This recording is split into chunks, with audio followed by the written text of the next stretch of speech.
We've spoken a lot on the channel about the full sale of Manchester United, and lots of sources indicating the full sale seems pretty much likely to happen. But the Glazers are threatening to stay at Manchester United. They have made some threats, and I think we need to talk about it because there is a chance that the Glazers do stay at United, as well as Manchester United pretty much in the final of the Carabao Cup, which is only 3 days after the Barcelona game. So do we rest for the Carabao Cup and drop off in the Barca game? What are your thoughts on that? Let me know in the comments. But we're going to talk about 5 things we learned from that Carabao Cup game. So we're going to start with the new ownership news, talk about the news, and then I want to get into 5 things we learned from Man United 3, Forest 0, get into some of Ten-Hag's quotes after the game. Ten-Hag praising Anthony, who I still see people giving him stick. I thought Anthony was decent. Ten-Hag talking about Martial's importance. Ten-Hag obviously called him Rashford unstoppable, and then obviously some statistics and more. So please do smash that like button. Of course, subscribe down below if you're new and share the video. Now, before I get into the 5 things we learned in the news stories, I actually got this news story about the Glazers threatening to stay off the OneFootball app, which is the sponsor of today's video. There will be a link in the description to go ahead and download the OneFootball app. Completely free. All your football news is there. Remember, there was a report by Simon Jones yesterday that Man United are looking to bring one last player in the last 4 days of the January window on loan. So if you do want to stay up to date on that transfer news, in case we bring someone in, there was a rumour about Pulisic. I don't think it's Pulisic. There was a rumour about some Spanish striker, I forgot his name as well, that United are looking to do one more deal. Make sure you subscribe to the channel because I update you, but also the OneFootball app is a great place to stay up to date on all your football news. So let's dive into the video.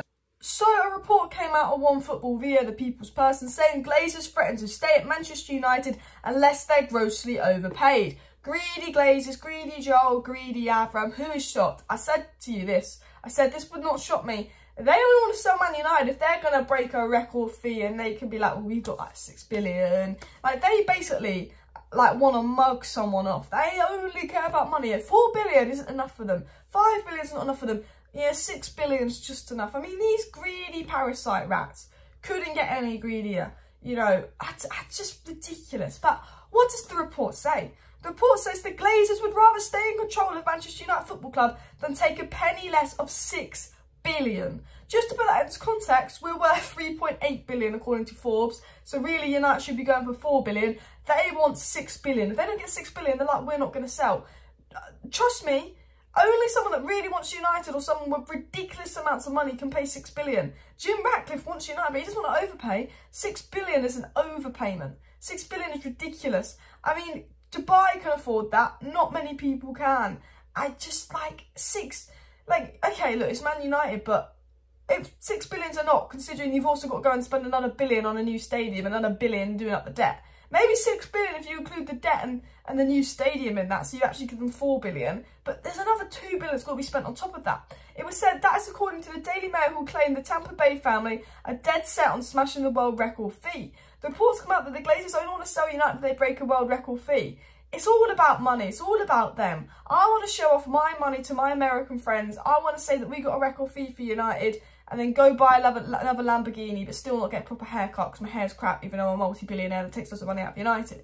I mean, look, I understand why the Glazers are holding out for 6 billion because, you know, they saw how much money Chelsea have got and all the offers for Chelsea. But realistically, Man United's a 4 billion club. Like, they, you know, if they get an offer for 4.5 billion and they reject that and they would rather stay, even though they don't have the money to afford to run for the next few years, it'd be an absolute joke.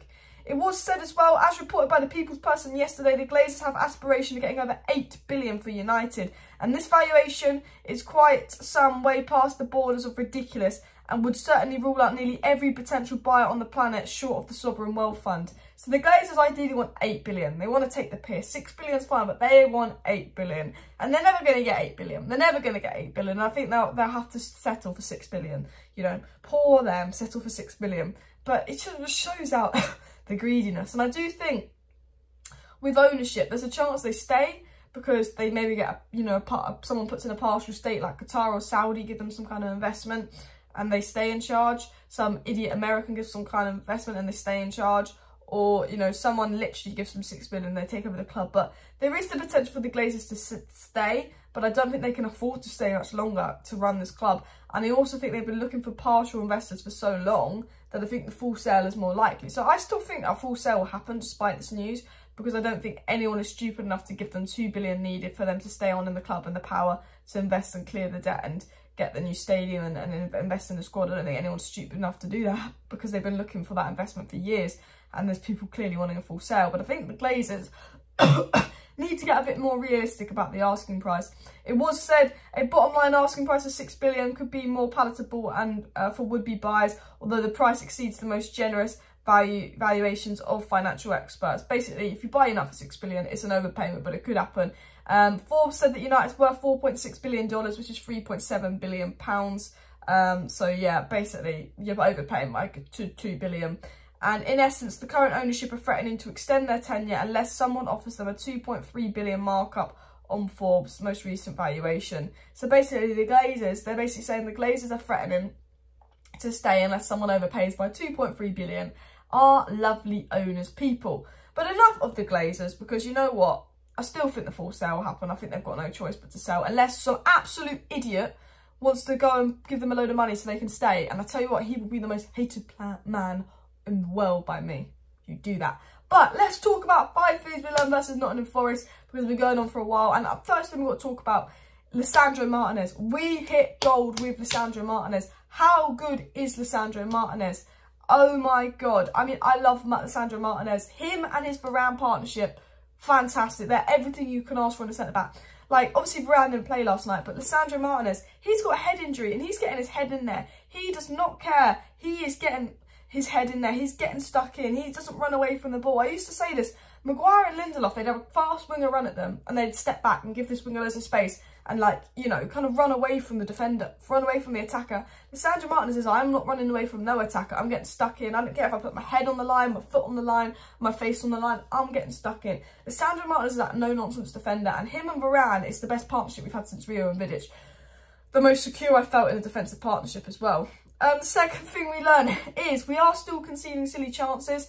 I think, you know, we were in control for most of the game, but there was a spell, and Ten Hag said this after the game, where Forest kind of changed their tactics a bit and looked like they were going to score, got that offside goal, had a few chances, De Gea made a few good saves.